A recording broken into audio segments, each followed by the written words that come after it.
నమస్తే welcome to our channel నేను సిరి AP ముఖ్యమంత్రి జగన్మోహన్ రెడ్డి గారు అయితే ప్రభుత్వ ఉద్యోగులకి ఒక బంపర్ ఆఫర్ ఇచ్చారని అనుకోవాలి. అంటే ఇప్పటివరకు ఎవరైనా అవినీతికి పాల్పడితే శిక్షని తగ్గిస్తున్నానని చెప్పేసి అయితే కొన్ని వ్యాఖ్యలు చేశారు. ఇందులో ఎంతవరకు వాస్తవం ఉంది, అసలు ఏంటి ఈ కథ అనేది మనకి క్లుప్తంగా వివరించడానికి మనతో పాటు ఉన్నారు ప్రముఖ senior journalist political analyst CS Rao గారు.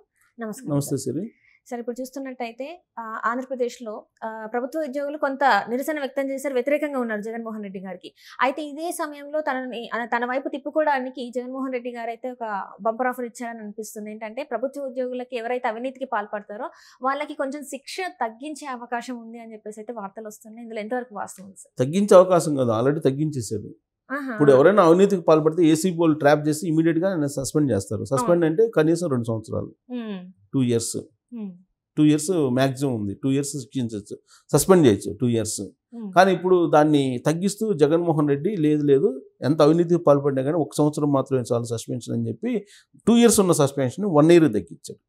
అంటే ఇది ఉద్యోగులు పండగ చేసుకోండి అని చెప్పి ఎన్నికల సమయంలో జగన్మోహన్ రెడ్డి ఇచ్చినటువంటి ఒక అద్భుతమైనటువంటి వెసలుబాటు.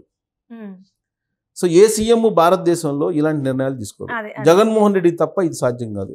ఇప్పటికే అవినీతికి పాల్పడి ఏసీబీ ట్రాప్ చేసి అవినీతికి పాల్పడినటువంటి వాళ్ళు శాఖాపరమైనటువంటి ఎంక్వైరీ చేసి వాళ్ళని సస్పెండ్ చేసినటువంటి వాళ్ళు అనేక మంది ఉన్నారు.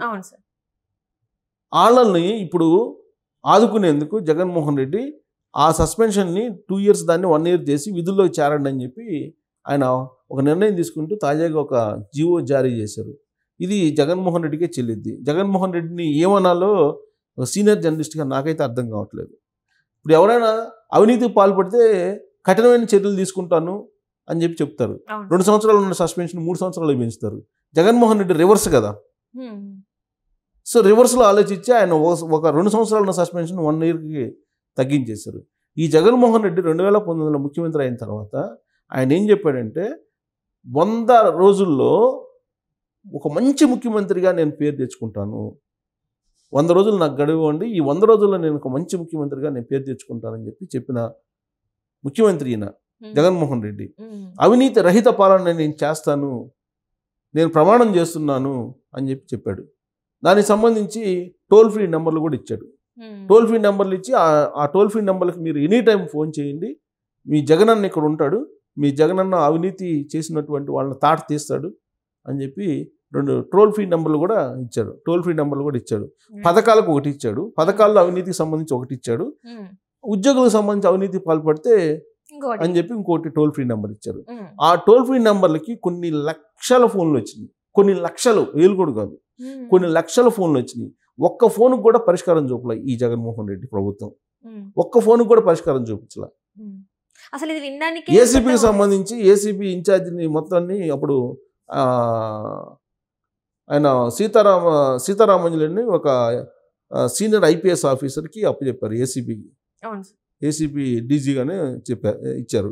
ఆయన వాస్తవంగా కూడా ఆయన తలుచుకుంటే కనుక అద్భుతంగా విధులు నిర్వహిస్తాడు, ప్లస్ చాలా కఠినంగా ఉంటాడు. ఒకేసారి ఎంఆర్ఓ ఆఫీసుల్లో రైడ్ చేయించారు, అలాగే రిజిస్ట్రేషన్ ఆఫీసులో ఒకే రోజు రైడ్ చేయించారు ఏసీబీ చేత. చాలా మంది పట్టుబడ్డారు, చాలా మంది పట్టుబడ్డారు.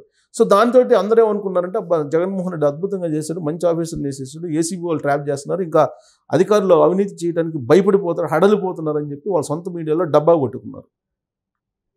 ఆ తర్వాత సీన్ కట్ చేస్తే ఆ ఆఫీసర్నేమో సిఐడికి వేసుకున్నట్టున్నాడు. ఇప్పుడు సిఐడిగా ఇంటెలిజెన్స్కి వేసుకున్నారు. ఇంటెలిజెన్స్లో ఉన్నారు. ఇప్పుడు ఇంటెలిజెన్స్కి వేసుకొని చంద్రబాబు నాయుడు అరెస్ట్కి ఒక స్కెచ్ వేసింది కూడా ఆయన అని చెప్పి రాజకీయ వర్గాల్లో వినిపిస్తుంటారు. దాంట్లో నిజం ఎంత అబద్ధం ఎంతో మనకు తెలియదు.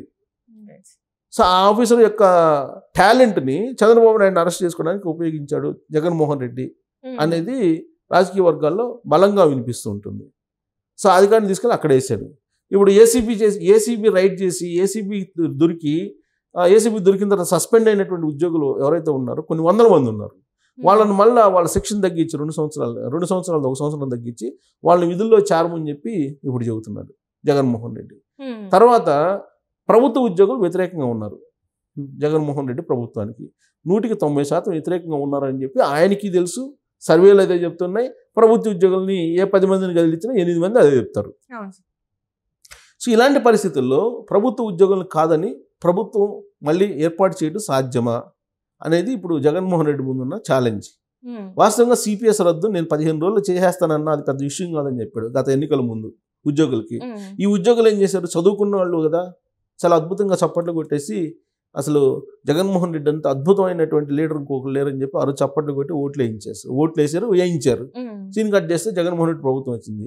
సిపిఎస్ రద్దు ఇంతవరకు లేదు. సిపిఎస్ రద్దు కోసం వాళ్ళు పోరాటం చేస్తే చలో విజయవాడ కార్యక్రమం చేస్తే అది పెద్ద ఎత్తున సక్సెస్ అయింది. ఆ తర్వాత ఉద్యోగ సంఘ నేతలతోటి ఉద్యోగులతోటి ఏ విధంగా ఆడుకున్నారో మనం చెప్పడం కంటే ఉద్యోగులకే బాగా తెలుసు. ఇవాళ ఉద్యోగులు అడిగేటువంటి ధైర్యం కూడా చేయలేనటువంటి పరిస్థితిలో ఉన్నారు. ఆ బండి శ్రీనివాసరావు ఉద్యోగుల సంబంధించిన నేత, ఆయనేమో జగన్మోహన్ రెడ్డి వైపు వెళ్ళిపోయాడు. అలాగే బొప్పరాజు వెంకటేశ్వర ఆయన జగన్మోహన్ రెడ్డి పల్లకి మోస్తూ ఉన్నాడు. ఒకే ఒకరు సూర్యనారాయణ వ్యతిరేకిస్తున్నారు కాబట్టి ఆయన మీద ఏసీబీ రైట్స్ చేయించేసి ఆయన మీద కేసులు పెట్టించేసి ఆయన్ని వెంటాడే పరిస్థితి, ఆయన ఉద్యోగం నుంచి సస్పెండ్ చేసే పరిస్థితి తీసుకొచ్చారు. గవర్నర్ దగ్గరికి వెళ్ళి వీళ్ళు మాకు నెల జీతాలు పడేటట్టు చూడండి 1వ తారీఖు అని చెప్పి అభ్యర్థించారు గవర్నర్ దగ్గరికి. అది నేరం అని చెప్పేసి భావిస్తూ ఆయన మీద కేసులు పెట్టి వాళ్ళని వెంటాడుతున్న పరిస్థితి. ఇలాంటి సంఘటనలన్నీ చేసి ప్రభుత్వం ఉద్యోగులకి ఏం చేయాలో అది చేయకుండా సిపిఎస్ రద్దు అని చెప్పి ఆయనే చెప్పాడు కదా, అధికారంలోకి వచ్చారు కదా, ఆ హామీ ఇచ్చినందువల్ల కదా మూకుమ్మడిగా ప్రభుత్వ ఉద్యోగులందరికీ ఓటేశారు కదా. ఆ రోజు చంద్రబాబు నాయుడు HRA ఉచిత ప్రయాణము, ఉండటానికి తినడానికి ఇల్లు ఇచ్చి ఇన్ని చేసినా కానీ ఫిట్మెంట్ ఇచ్చి తెలంగాణ ఉద్యోగులతో సమానంగా ఫిట్మెంట్ ఇచ్చి అన్ని రకాలుగా చంద్రబాబు నాయుడు చేస్తే సిపిఎస్ రద్దు చేస్తాడు జగన్మోహన్ రెడ్డి అని చెప్పి నమ్మి వీళ్ళందరూ జగన్మోహన్ రెడ్డికి ఓటేసి వాళ్ళ ఫ్యామిలీస్ అందరూ గెలిపించిన వాళ్ళే కదా వీళ్ళు. తర్వాత చీల్చి చెండాడుతున్నారు ఉద్యోగుల్ని. అసలు సమ్మెంటనే ఆందోళన అంటేనే భయపడే స్థాయికి తీసుకొచ్చాడు జగన్మోహన్ రెడ్డి ఉద్యోగుల్ని.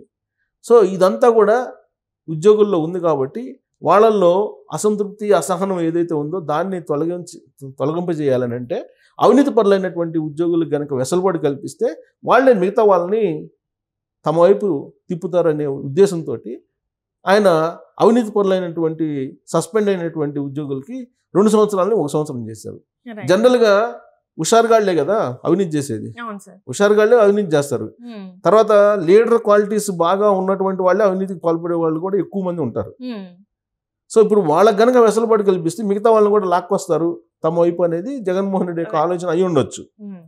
సో ఇప్పుడు 2 సంవత్సరాలు సస్పెండ్ 1 సంవత్సరం చేసి వీళ్ళు మళ్ళీ విధుల్లోకి హాజరయ్యి జగన్మోహన్ రెడ్డి సపోర్ట్లు కొట్టి జగన్మోహన్ రెడ్డి బొమ్మకి పాలాభిషేకం చేసి మిగతా వాళ్ళని కూడా తమ వైపు తిప్పుతారనేది జగన్మోహన్ రెడ్డి యొక్క ఆశ.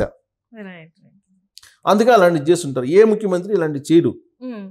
సో ఇది ఫలిస్తుంది అంటారా సార్? మరి ప్రజలు దీన్ని ఎలా చూస్తారంటారు సార్? ఫలిస్తారంటే ఇప్పుడు ఆల్రెడీ ఇప్పుడు ఈ డెసిషన్ తీసుకుని జీవో కూడా ఇచ్చేసారు కదా. సస్పెండ్ అయినటువంటి వాళ్ళు ఏం చేస్తారు? 2 సంవత్సరాలు ఉద్యోగానికి దూరంగా ఉండాల్సినటువంటి వాళ్ళు 1 సంవత్సరానికి మళ్ళీ వెసులుబాటు మళ్ళీ ఉద్యోగంలోకి వస్తారు కదా. వాళ్ళైతే జగన్మోహన్ రెడ్డి సపోర్ట్ చేస్తారుగా. వాళ్ళ కుటుంబీకులు జగన్మోహన్ రెడ్డి పటానికి అయితే పాలాభిషేకం చేస్తారు కదా. అంటే జగన్మోహన్ రెడ్డి కనుక అధికారం ఉంటే చట్టాలను కూడా మార్చేసి మర్డర్ చేసిన వాళ్ళకి జైలు శిక్ష కూడా తగ్గించేసి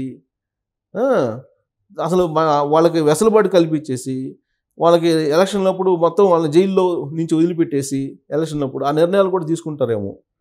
అంటే అంత విస్తృత అధికారాలు రాష్ట్ర ముఖ్యమంత్రికి ఉండవు కాబట్టి సరిపోయింది. ఇప్పుడు సిపిఎస్ రద్దు చేస్తానని చెప్పి చేయలేదు, రద్దు చేయకపోక జీపీఎస్ పెట్టారు. జీపీఎస్ నాకు ఇష్టం లేదని చెప్పి ఉద్యోగులు చెప్తున్నారు. నీ ఇష్టం ఉన్నా లేకపోతే నేను జీపీఎస్ ఇచ్చేది, ఓపీఎస్ అయితే సాధ్యం కాదని చెప్పి ఆయన చెప్తున్నారు. సో అయినప్పటికీ ఉద్యోగులు మొన్న ఈ మధ్య మళ్ళీ చలో విజయవాడ కార్యక్రమాన్ని పెట్టారు. అయినా కానీ ఏం చేయలేకపోయారు. అనేక మంది మీద కేసులు పెట్టారు జగన్మోహన్ రెడ్డి. అక్కడ ఉన్నటువంటి రాజేంద్రనాథ్ రెడ్డి డీజీపీ, ఆయన మొత్తాన్ని అణిచిపడేశారు. ఉద్యమాలు, ఆందోళనలు, ధర్నాలు ఏం లేకుండా. అంగన్వాడీలు చూసాం, ఏమైందో చూసాం మనం. తర్వాత అవుట్సోర్సింగ్ సిబ్బంది ఏమైందో చూసాం. ఒక్కలైనా కానీ ముందుకొచ్చి జగన్మోహన్ రెడ్డి మీద పోరాడే ధైర్యం, దమ్ము కలగనటువంటి ప్రభుత్వ ఉద్యోగ లీడర్లు ఉన్నారా అంటే లేరు, కనిపించట్లేదు. ఎవరైనా ఒకళ్ళిద్దరు ఉంటేనేమో వాళ్ళ మీద కేసులు పెట్టేసి భయపెట్టి చేస్తున్నారు. సో ఇది జరుగుతున్న ప్రక్రియ. ఇలాంటి సిచ్యువేషన్లో వాళ్ళు తమ వైపు తిప్పుకోవాలంటే ఒకే ఒక మార్గం ఏంటంటే అవినీతి పరులని ప్రోత్సహిస్తే చాలు. అవినీతి పరులు ప్రోత్సహిస్తే వాళ్ళే మనకి వచ్చే అవినీతి పరులు, కరడుగట్టిన నేరస్తులు, వాలంటీర్లు ఇలాంటి వాళ్ళు కావాలి. ఇలాంటి వాళ్ళు ఇస్తే మళ్ళీ ఇంకోసారి ముఖ్యమంత్రి కావచ్చు అనేది ఒక ఆశ ఉండొచ్చు, ఆశ. కానీ ప్రభుత్వ ఉద్యోగులు చదువుకున్నటువంటి వాళ్ళు మిగతా వాళ్ళలాగా కొంచెం ప్రలోభాలకి అట్లా పాల్పడే వాటికి వాళ్ళకి కొన్ని నొప్పి తగిలినప్పుడు అది గుర్తుంటుంది వాళ్ళకి. ఇప్పుడు జగన్మోహన్ రెడ్డి ఏంటి పిఆర్సీ వేయాలంటున్నారు వాళ్ళు. ఓకే, పిఆర్సీ వేయడానికి లేట్ అవుతుంది కాబట్టి ఐఆర్ ఇస్తాము, పిఆర్సీ కూడా వేస్తాము అని చెప్పి అరియర్స్ చాలా ఉన్నాయి, ఇవ్వాల్సిన దాదాపు 20,000 కోట్లు ఉన్నాయి, వాటిలో కూడా కొంత ఇస్తామని చెప్పి ఇప్పుడు చెబుతున్నారు. ఏదో రకంగా వాళ్ళని మంచి చేసుకోవాలని ప్రయత్నంలో భాగంగా ఇలాంటివి చేయటం అనేది విమర్శలను ఎదుర్కొంటుంది.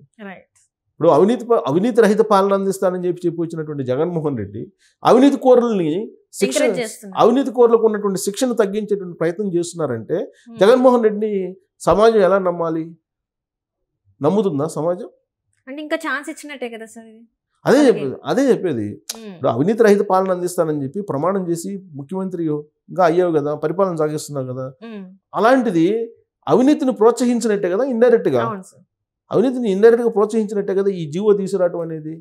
మరి ఇదేమి రివర్స్ పరిపాలన నాకైతే తెలియట్లేదు. రివర్స్ పరిపాలన లేకపోతే రివర్స్ థింకింగా, లేకపోతే దీనివల్ల వచ్చే కేవలం ఓట్ బ్యాంకు రాజకీయాల కోసం ఇలాంటివి చేస్తూ పోతే అల్టిమేట్గా రాష్ట్రం ఏమైపోవాలి, యంత్రాంగం ఏమైపోవాలి, చట్టాలు ఏమైపోవాలి, ఇష్టానుసారంగా డెసిషన్స్ తీసుకుని జీవోలు ఇచ్చి కూడా ఇచ్చారంటున్నారు. మరి ఇంకా జీవోలు ఇస్తే అందరూ జాయిన్ అవుతారు. మళ్ళీ అవినీతి పనులంతా శిక్ష పూర్తి కాకుండా జాయిన్ అవుతారు.